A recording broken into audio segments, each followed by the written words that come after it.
आप सबको जय मसीह की।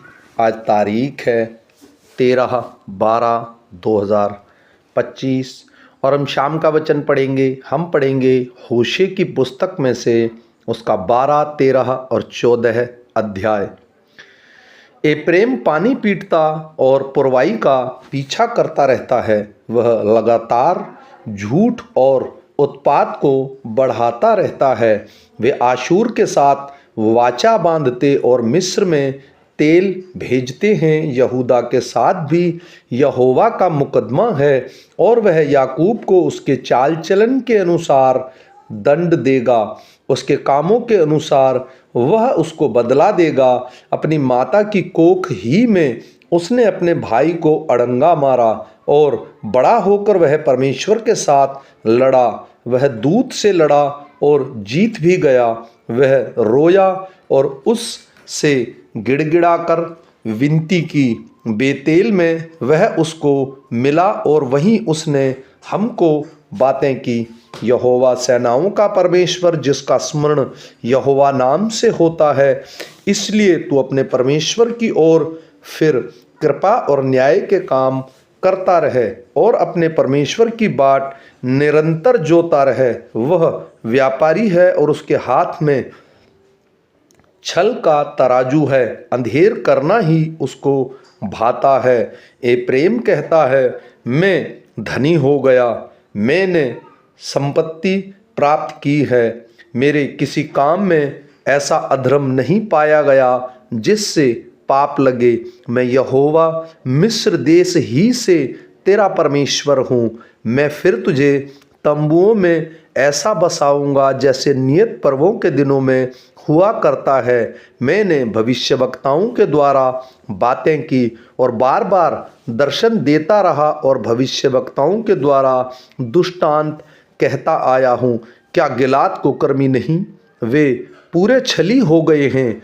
गिलगाल में बैल बलि किए जाते हैं, वरन उनकी वेदियों उन ढेरों के समान है जो खेत की घेराइयों के पास हो। याकूब आराम के दिनों में भाग गया था। वहाँ इज़राइल ने एक पत्नी के लिए सेवा की और पत्नी के लिए वह चरवाही करता था। एक भविष्यवक्ता के द्वारा यहोवा इज़राइल को मिस्र से निकाल ले आया और भविष्यवक्ता ही के द्वारा उसकी रक्षा हुई। एप्रेम ने अत्यंत रीस दिलाई है। उसकी ओर किया हुआ खून उसके ऊपर बना रहेगा और उसने अपने परमेश्वर के नाम को जो बट्टा लगाया है वह उसी पर लौटाया जाएगा। जब एप्रेम बोलता था तब लोग कांपते थे और वह इज़राइल में बड़ा था, परंतु जब वह बाल के कारण दोषी हो गया तब वह मर गया। अब वे लोग पाप पर पाप बढ़ाते जाते हैं और अपनी बुद्धि से चांदी ढालकर ऐसी मूर्तें बनाते हैं जो कारीगरों ही से बनी। उन्हीं के विषय लोग कहते हैं, जो नरमेध करे वह बछड़ों को चूमे। इस कारण वे भोर के मेघ तड़के सूख जाने वाली ओस खलिहान पर से आंधी के मारने वाली उड़ाने वाली भूसी या चिमनी से निकलते हुए धुएं के समान होंगे। मिस्र देश ही में यहोवा तेरा परमेश्वर हूँ। तू मुझे छोड़ किसी को परमेश्वर करके न जानना, क्योंकि मेरे सिवाय कोई तेरी उद्धार करता नहीं है। मैंने उस समय तुझ पर मन लगाया जब तू जंगल में वरन अत्यंत सूखे देश में था। परंतु जब इज़राइल चराए जाते थे और वे तृप्त हो गए, तब तृप्त होने पर उनका मन घमंड से भर गया। इस कारण वे मुझको भूल गए। इसलिए मैं उनके लिए सिंह सा बना हूँ। मैं चीते के समान उनके मार्ग में घात लगाए रहूँगा। मैं बच्चे छीनी हुई रीछनी के समान बनकर उनको मिलूँगा और उनके हृदय की झिल्ली को फाड़ूंगा और सिंह के समान उनको वहीं खा डालूंगा, जैसे वन पशु उसको फाड़ डाले। हे इज़राइल, तेरे विनाश का कारण यह है कि तू मेरा अर्थात अपने सहायक का विरोधी है। अब तेरा राजा कहाँ रहा कि तेरे सब नगरों में वह तुझे बचाए?